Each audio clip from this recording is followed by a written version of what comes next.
So you just got blown up by a stamper for an entire match, got sniped by an e-leader, or found out exactly where Slusher's hitbox can hit you where you used to think you were safe.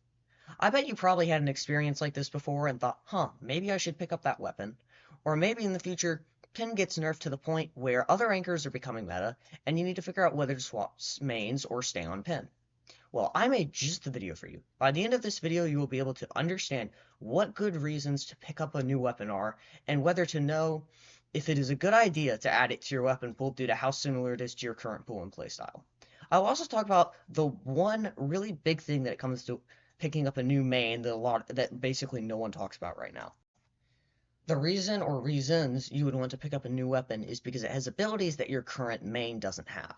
This is very dependent on who you are. For example, if you were a support player who picked up Frozen Pro when it released, you probably did it because it was the better of the two mid-range supports and was the only good weapon with missiles.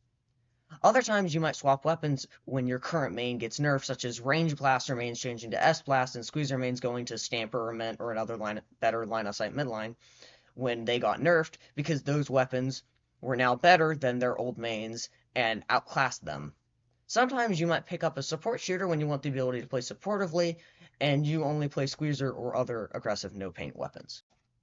What weapons you currently play has a big impact on how hard or easy something will be to learn. For example, say you're a Squeezer main who for whatever reason now has decided to change either to support shooters such as V-Splash or Frozen Pro, or to line-of-sight midlines such as Stamper or Mint. Support shooters will be in the same class as Squeezer and have similar mechanics to Squeezer, but a very different playstyle.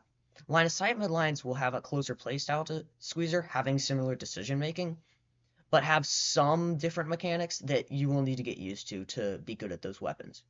If you have strong mechanics, then that would lend yourself to picking support shooters because you are already good at the shooter type mechanics.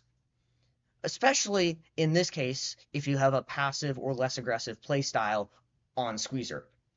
If you have good decision making and understand what Squeezer wants to do, line of sight midlines will probably be the better choice for you.